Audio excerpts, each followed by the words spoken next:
આપણે ચૂંટણીને ઘણીવાર હાર જીતની એક રમત તરીકે જોઈએ છીએ, પણ ખરેખર એ તકની રમત નથી, પરંતુ સેવા અને ડેટાનું એક પાક્કું વિજ્ઞાન છે. ચાલો આ રાજકીય કેસ સ્ટડીમાં આપણે ઊંડા ઉતરીએ અને સમજીએ કે બાપુનગરની ચૂંટણી આપણને શાસન વિશે ખરેખર શું શીખવી શકે છે. આ માત્ર એક સવાલ નથી, આ આપણા આખા વિશ્લેષણનું કેન્દ્રબિંદુ છે. આ કોઈ સામાન્ય હાર ન હતી, પણ એ એક સ્પષ્ટ સંકેત હતો. આ મોટા પડકારને સમજવા માટે આપણે આંકડાઓ અને ત્યાંની પરિસ્થિતિની બારીકાઈથી તપાસ કરવી પડશે, જાણે કે કોઈ ફોરેન્સિક તપાસ ચાલી રહી હોય. કોઈપણ વિશ્લેષણ પહેલાં ચાલો આપણે એ વિસ્તારની જમીનને સમજીએ. બાપુનગર અમદાવાદનું એક ધબકતું હૃદય છે, જ્યાં સખત મહેનત અને ઉદ્યોગ શ્વાસ લે છે. આ એ માટી છે જ્યાં પરસેવું પાડીને કાપડ અને હીરાને આકાર આપનારા કારીગરો રહે છે. અહીં અલગ અલગ સમુદાયો એકસાથે રહે છે અને દરેકની પોતાની આશાઓ અને સમસ્યાઓ છે. એટલે આ માત્ર એક ચૂંટણી ક્ષેત્ર નથી, પણ ત્યાંના લોકોના જીવનનું સાચું પ્રતિબિંબ છે. આ સમગ્ર વિશ્લેષણમાં આપણે એક પછી એક કડી જોડીશું. પહેલાં આપણે સમસ્યાના કોયડાને સમજીશું, પછી આંકડાઓની પાછળની વાર્તા જાણીશું, હારના મૂળ કારણો શોધીશું અને છેલ્લે પુનરાગમન માટે એક નક્કર રૂપરેખા તૈયાર કરીશું. તો ચાલો સીધા 2022ની ચૂંટણીના મેદાનમાં જઈએ. મેદાનમાં મુખ્ય પક્ષો હતા, પણ પરિણામ લગભગ એકતરફી આવ્યું. હારનું અંતર એટલું મોટું હતું કે તેનું ઊંડાણપૂર્વક વિશ્લેષણ કરવું ખૂબ જ જરૂરી બની જાય છે. યાદ રાખો, આ માત્ર મતોની ગણતરી ન હતી, પણ જનતા તરફથી એક સ્પષ્ટ સંદેશ હતો. જરા આ આંકડા ઉપર નજર કરીએ. ભાજપને લગભગ 49% મત મળ્યા. બીજી બાજુ કોંગ્રેસને લગભગ 39%.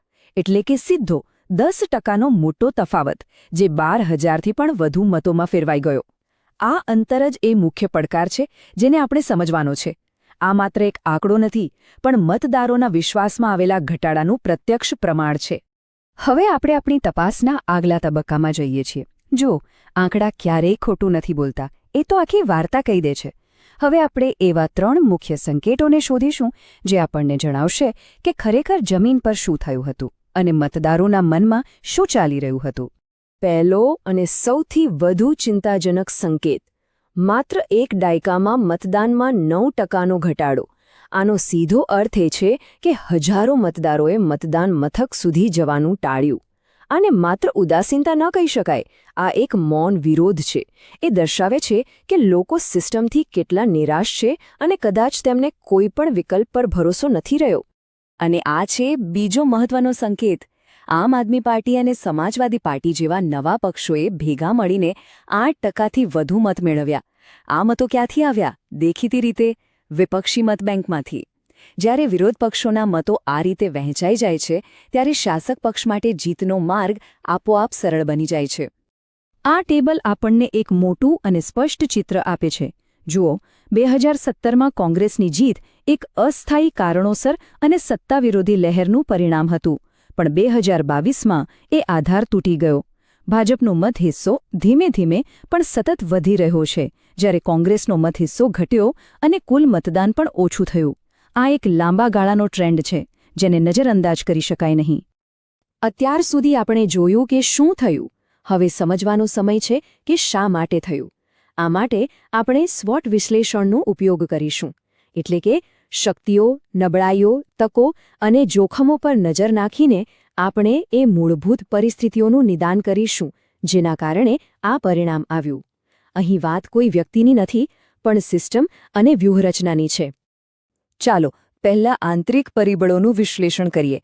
એક તરફ એક પરિચિત અને સ્થાનિક ચહેરો હોવો એક મોટી તાકાત ગણાય, પણ બીજી તરફ જો પક્ષના કાર્યકરો જ નિરાશ હોય, સંગઠન નબળું હોય અને પ્રચાર માટે પૂરતું ભંડોળ ન હોય, તો આ બધી ગંભીર નબળાઈઓ છે. યાદ રાખો, યુદ્ધ જીતવા માટે માત્ર સારો સેનાપતિ જ નહીં, પણ એક મજબૂત અને ઉત્સાહી સૈન્ય પણ જોઈએ. હવે બહારની પરિસ્થિતિ પર નજર કરીએ. લોકોની વાસ્તવિક સમસ્યાઓ જેમ કે ખરાબ રસ્તા, પાણીની તકલીફ અને મોંઘવારી પરિવર્તન માટે એક મોટી તક ઊભી કરે છે. પણ એની સામે મતદારોની ઉદાસીનતા અને રાજકીય ધ્રુવીકરણ જેવા મોટા જોખમો પણ છે. આવા વાતાવરણમાં જીતવા માટે ખૂબ જ સાવચેતીપૂર્વક એક વ્યૂહરચના ઘડવી પડે છે. અહીં એક મૂળભૂત સિદ્ધાંત યાદ રાખવો ખૂબ જરૂરી છે.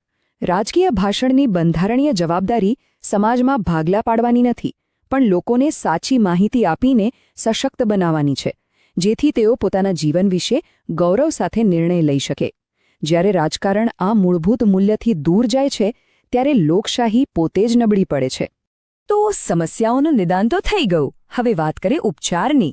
આપણે માત્ર સમસ્યાઓ ગણાવવા નથી આવ્યા, પણ એક વ્યવહારુ ઉકેલ પણ રજૂ કરીશું. આ છે ચતુર્મુખ સિદ્ધાંત, એટલે કે 4 મુખ્ય સ્તંભો પર આધારિત એક વ્યૂહાત્મક માળખું, જે આપણે ઓળખેલી તમામ નબળાઈઓને દૂર કરવા માટે જ બનાવવામાં આવ્યું છે.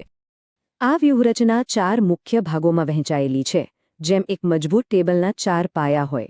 પહેલું, જમીન પર ઉતરીને લોકો સાથે સીધો સંપર્ક સ્થાપિત કરવો. બીજું, પાર્ટીના સંગઠનને પાયાથી મજબૂત બનાવવું.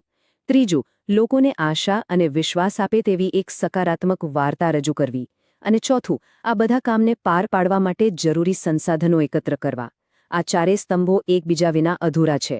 અને હા, આ વ્યૂહરચના કોઈ હવાઈ કિલ્લા પર નથી બનેલી. તેનો પાયો લોકોની વાસ્તવિક સમસ્યાઓ પર છે. ખરાબ રસ્તા, નોકરીની ચિંતા, બાળકોના ભવિષ્યની ચિંતા. આ એ જ મુદ્દાઓ છે જે બાપુનગરના સામાન્ય નાગરિકને દરરોજ સતાવે છે. જ્યારે રાજકારણ આ મુદ્દાઓને પોતાનું કેન્દ્ર બનાવે છે, ત્યારે જ તે સાચી સેવામાં પરિવર્તિત થાય છે. આ 4 સ્તંભોનું અંતિમ લક્ષ્ય એક જ છે, અને તે છે વિશ્વાસ. રાજકારણમાં વિશ્વાસ એ સૌથી મૂલ્યવાન મૂડી છે. ઉમેદવારના કાર્યો, તેમનું ચરિત્ર અને લોકો સાથેનો તેમનો સંબંધ, આ બધું મળીને જ વિશ્વાસની ઇમારત ઊભી કરે છે. અને એકવાર આ વિશ્વાસ તૂટી જાય તો તેને પાછો મેળવવો અત્યંત મુશ્કેલ હોય છે. અહીં એક નૈતિક જવાબદારીની વાત પણ આવે છે.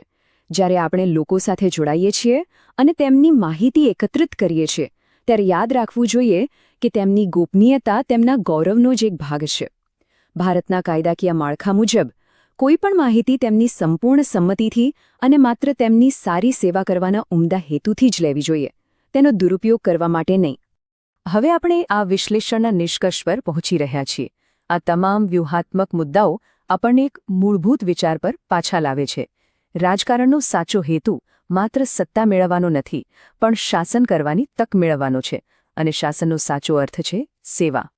આખા વિશ્લેષણનો સારાંશ આ એક વાક્યમાં છે: ડેટા પર આધારિત વ્યૂહરચનાનો અંતિમ ધ્યેય માત્ર મત મેળવવાનો નથી, પરંતુ એ મતો દ્વારા મળેલા અધિકારનો ઉપયોગ કરીને લોકોના જીવનમાં સકારાત્મક પરિવર્તન લાવવાનો છે. જીત એ અંત નથી, પણ એક મોટી જવાબદારીની શરૂઆત છે. તો અંતિમ પ્રશ્ન એ જ છે કે શું આ બ્લુપ્રિન્ટ, જે તૂટેલા રસ્તાઓ સુધારવા અને રોજગારી ઊભી કરવા પર કેન્દ્રિત છે, તે બાપુનગરના લોકો અને તેમના નેતાઓ વચ્ચેનો તૂટેલો વિશ્વાસ ફરીથી જોડી શકે છે? જવાબ તો ભવિષ્ય જ આપશે, પણ એ જવાબ સુધી પહોંચવાનો માર્ગ સેવામાંથી જ પસાર થાય છે, બીજે ક્યાંયથી નહીં.